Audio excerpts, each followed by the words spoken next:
এবছরের মাধ্যমিক পরীক্ষার্থী সবাইকে আজকের ভিডিওতে স্বাগত জানাই। ছাত্র জীবনের এটাই তোমাদের প্রথম এবং সবচেয়ে বড় পরীক্ষা। উজ্জ্বল ভবিষ্যতের জন্য তোমাদের ভালো ফল করতেই হবে। আমি জানি তোমরা সকলে খুব ভালো প্রিপারেশন নিচ্ছ এবং পরীক্ষায় খুব ভালো ফল করবে। আজকে আমরা মাইটোসিস কোষ বিভাজন এবং এর পর্যায়গুলি নিয়ে আলোচনা করব। কারণ এই চ্যাপ্টার থেকে প্রতি বছরই মাধ্যমিকে কিন্তু কিছু প্রশ্ন থাকেই এবং আশা করছি এবছরও থাকবেই।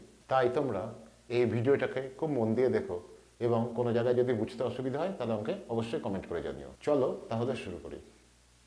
প্রথম প্রশ্ন, মাইটোসিস কোষ বিভাজন কাকে বলে? আমি জানি তোমরা সকলেই জানো, গোটা বছর পড়েছো, ভালোভাবেই জানো। তাও আর একবার মনে করিয়ে দিই, যে কোষ বিভাজন প্রক্রিয়ায় একটি মাতৃকোষ থেকে যে দুটি অপত্য কোষ সৃষ্টি হয় তাদের ক্রোমোজোম সংখ্যা এবং আকৃতি হুবহু মাতৃকোষের অনুরূপ বা সমান হয়। এই কোষ বিভাজন প্রক্রিয়াকেই বলা হয় মাইটোসিস কোষ বিভাজন। তাহলে কি দেখো, এটা মাতৃকোষ, একটি মাতৃকোষ থেকে যে দুটি অপত্য কোষ উৎপন্ন হয় তাদের আকৃতি এবং ক্রোমোজোম সংখ্যা হুবহু মাতৃকোষের অনুরূপ হয়। ধরো এখানটায় ক্রোমোজোম সংখ্যা আছে 46টা, তাহলে এখানেও ক্রোমোজোম সংখ্যা হবে 46টা। অর্থাৎ মাতৃকোষে যে ক্রোমোজোম সংখ্যা থাকবে অপত্য কোষেও একই রকম ক্রোমোজোম সংখ্যা থাকবে এবং আকৃতিতেও দেখো মাতৃকোষের অনুরূপী অপত্য কোষগুলি। এইটাই হলো মাইটোসিস কোষ বিভাজন। এখন মাইটোসিস কোষ বিভাজনের প্রথমে নিউক্লিয়াসের বিভাজন ঘটে এবং তারপরে সাইটোপ্লাজমের বিভাজন ঘটে। ফলে একটি মাতৃকোষ থেকে দুটি অপত্য কোষের সৃষ্টি হয়। তোমরা জানো নিশ্চয়ই যে নিউক্লিয়াসের বিভাজনকে বলা হয় ক্যারিওকাইনেসিস এবং সাইটোপ্লাজমের বিভাজনকে বলা হয় সাইটোকাইনেসিস, তাই তো? তাহলে নিউক্লিয়াসের বিভাজনকে বলা হয় ক্যারিওকাইনেসিস এবং সাইটোপ্লাজমের বিভাজনকে বলা হয় সাইটোকাইনেসিস। মাইটোসিস কোষ বিভাজন বলতে অ্যাকচুয়ালি কিন্তু ক্যারিওকাইনেসিসকেই বোঝায়, সাইটোকাইনেসিসকে কিন্তু নয়। তাহলে মাইটোসিস কোষ বিভাজন বলতে কি বোঝায় না, ক্যারিওকাইনেসিসকেই বোঝায়।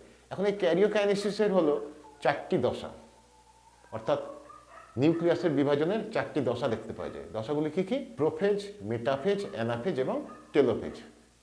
তাহলে 4টি দশা কি কি? প্রোফেজ, মেটাফেজ, অ্যানাফেজ এবং টেলোফেজ। আজকের ভিডিওতে আমরা শুধু প্রোফেজ এবং মেটাফেজ দশা নিয়ে আলোচনা করব।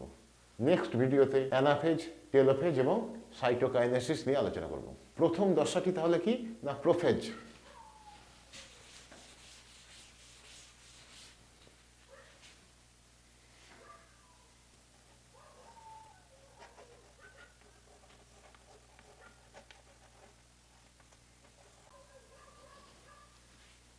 প্রোফেজ দশা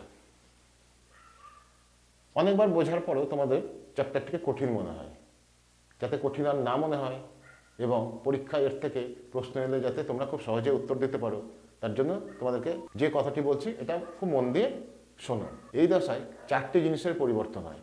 সেগুলি কি কি না, সেন্ট্রিওল, নিউক্লিয় পর্দা, নিউক্লিওলাস্ট এবং ক্রোমাটিন তন্তু। এই 4টি জিনিসেরই পরিবর্তন হয়। কি কি পরিবর্তন হয় চলো জেনে নিই।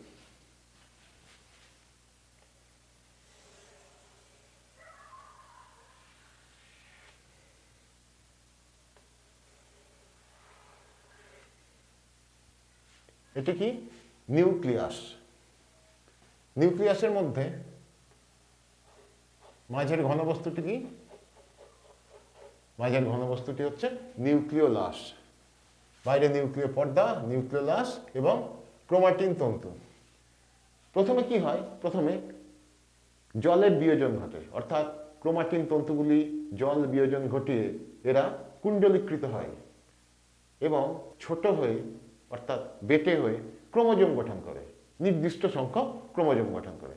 এই সময় ক্রোমোজোমগুলি দুটি ক্রোমাটিড বিশিষ্ট হয় এবং পরস্পর সেন্ট্রোমিয়ার অংশের সঙ্গে সংযুক্ত থাকে। তাহলে ক্রোমাটিন তন্তুর কি পরিবর্তন হয়? ক্রোমাটিন তন্তুগুলি কুণ্ডলীকৃত হয়ে ছোট হয়ে ক্রোমোজোম গঠন করে। এই ক্রোমোজোম দুটি ক্রোমাটিড বিশিষ্ট হয় এবং মাঝখানে সেন্ট্রোমিয়ার অংশের সঙ্গে যুক্ত থাকে। এই রকম মাঝখানে এই দেখো সেন্ট্রোমিয়ার অংশের সঙ্গে যুক্ত।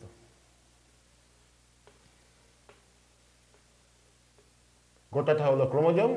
ক্রোমোজোমগুলো দেখো একটা এবং একটা দুটো ক্রোমাটিড বিশিষ্ট হচ্ছে, তাই না? দুটি করে ক্রোমাটিড বিশিষ্ট, এবং মাঝখানে সেন্ট্রোমিয়ার অংশের সঙ্গে ক্রোমাটিড দুটি যুক্ত থাকে। এটাই হয়ে গেল ক্রোমাটিড তন্তুর পরিবর্তন, 1 নম্বর। 2 নম্বর কি? নিউক্লিওলাস। এই দশার শুরুর থেকেই নিউক্লিওলাস ধীরে ধীরে অবলুপ্ত হতে শুরু করে এবং শেষের দিকে এটি সম্পূর্ণভাবে অবলুপ্ত হয়। পরেরটি কি? নিউক্লিয় পর্দা। এই নিউক্লিয় পর্দাও একই রকমভাবে প্রথম থেকে ধীরে ধীরে অবলুপ্ত হতে শুরু করে এবং শেষের দিকে এটি সম্পূর্ণভাবে অবলুপ্ত হয়ে যায়। 4 নম্বরটি কি না? সেন্ট্রিওল। এক্ষেত্রে কি হয়? সেন্ট্রিওল আমরা জানি যে কোষচক্রের এস দশায় আমরা দেখেছি যে সেন্ট্রিওল প্রতিলিপি গঠনের মাধ্যমে দুটো সেন্ট্রিওলে পরিণত হয়, অর্থাৎ একটি সেন্ট্রিওল দুটি সেন্ট্রিওলে পরিণত হয়। এই প্রোফেজ দশায় এই দুটি সেন্ট্রিওল থেকে অ্যাস্ট্রাল রশ্মি নির্গত হয়।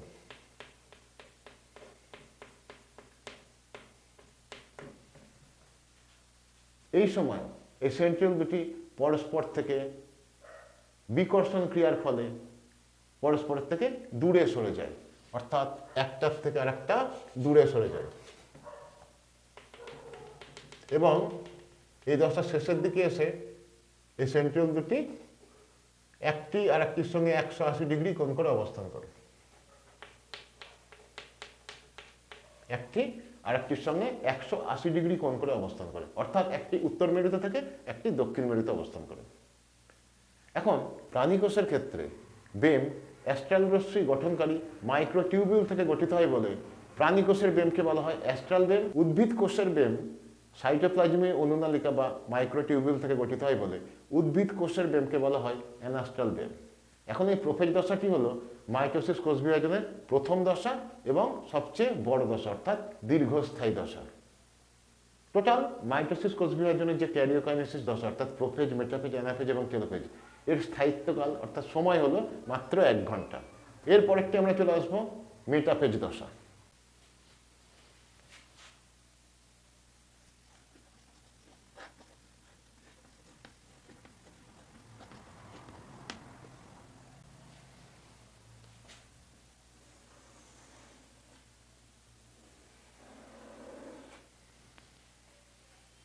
আমরা প্রোফেজ দশায় কি দেখলাম না? ক্রোমোজোমগুলি বিক্ষিপ্তভাবে অবস্থান করছে, তাই তো? দেখো, বিভিন্ন জায়গায় ক্রোমোজোমগুলি অবস্থান করছে, নির্দিষ্ট কোনো সজ্জারীতি নেই। কিন্তু মেটাফেজ দশায় এসে আমরা দেখতে পাবো ক্রোমোজোমগুলি একটি নির্দিষ্ট জায়গায় সজ্জিত থাকে। এছাড়াও এই সময় বেম গঠিত হয়। বেমগুলি আবার এক মেরু থেকে আরেক মেরু পর্যন্ত বিস্তৃত থাকে, কোনো বেম আবার ক্রোমোজোমের সঙ্গে যুক্ত থাকে। তাই এই মেটাফেজ দশায় 3টি কথা তোমরা মনে রাখবে। সে 3টি কথা হলো মেটাফেজ প্লেট, ক্রোমোজোমাল তন্তু এবং অবিচ্ছিন্ন তন্তু বা কন্টিনিউয়াস তন্তু। এই 3টি পরিবর্তন এখানে দেখতে পাই আমরা। তাহলে প্রথমটি কি না? অবিচ্ছিন্ন তন্তু। সেগুলো কোথায়? উত্তর মেরু থেকে দক্ষিণ মেরু পর্যন্ত এরা বিস্তৃত থাকে।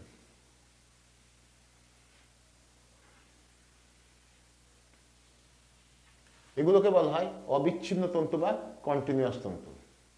তাহলে উত্তর মেরু থেকে দক্ষিণ মেরু পর্যন্ত একটানা বিস্তৃত বেমগুলিকে বলা হয় অবিচ্ছিন্ন তন্তু বা কন্টিনিউয়াস তন্তু। এবার আরেক ধরনের বেম দেখতে পাওয়া যায়,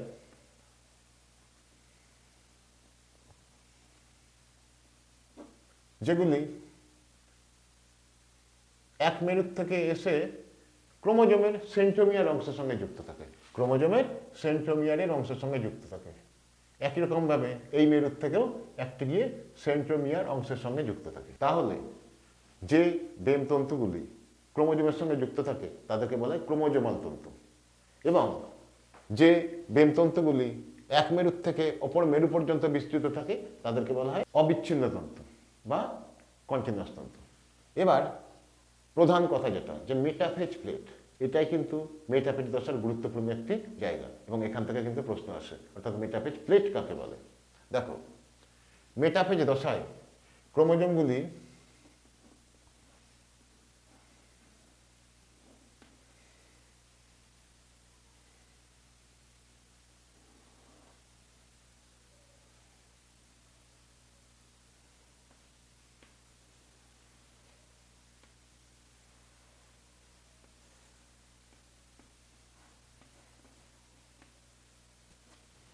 তাহলে মেটাফেজ প্লেট কাকে বলে? না, মেটাফেজ দশায় কোষের কেন্দ্র বরাবর নিরক্ষীয় তলে প্লেটের মতো ক্রোমোজোমগুলির সজ্জা রীতিকেই বলা হয় মেটাফেজ প্লেট। একটা জিনিস দেখো যে ক্রোমোজোমগুলি কোষের নিরক্ষ রেখা বরাবর প্রায় সরল রেখায় সজ্জিত। দেখো ক্রোমোজোমগুলি একটি সরল রেখার মধ্যে অবস্থিত। এটি কোষের মাঝ বরাবর অর্থাৎ কেন্দ্র এবং নিরক্ষ রেখা বরাবর ক্রোমোজোমগুলির এই অবস্থানকে বলা হয় মেটাফেজ প্লেট। এই মেটাফেজ দশা শুরুর আগে অর্থাৎ প্রোফেজ দশায় দেখো ক্রোমোজোমগুলি বিভিন্নভাবে বিন্যস্ত আছে, বিক্ষিপ্তভাবে বিন্যস্ত আছে। যে পদ্ধতিতে এই বিক্ষিপ্ত ক্রোমোজোমগুলি একটি নির্দিষ্ট সজ্জারীতিতে সজ্জিত হয় সেই পদ্ধতিটাকে বলা হয় কি বলা হয় জানো? কনগ্রেশন বলা হয়। তাহলে মেটাফেজ দশায় ক্রোমোজোমগুলি যে বিশেষ পদ্ধতিতে নির্দিষ্ট রেখায় সজ্জিত হয় তাকে বলা হয় কনগ্রেশন। আজকের ভিডিওটা এই পর্যন্তই। আগামী দিন অর্থাৎ আগামী ভিডিওতে আমি বাকিগুলো দিয়ে দেবো, অ্যানাফেজ, টেলোফেজ এবং সাইটোকাইনেসিস। ভিডিওটা যদি তোমাদের ভালো লেগে থাকে তাহলে অবশ্যই লাইক, শেয়ার আর কমেন্ট করো। আর যারা নতুন অবশ্যই সাবস্ক্রাইব করে দিও। সকলে ভালো থাকো, মন দিয়ে পড়াশোনা করো। দেখা হবে আবার আগামী ভিডিওতে।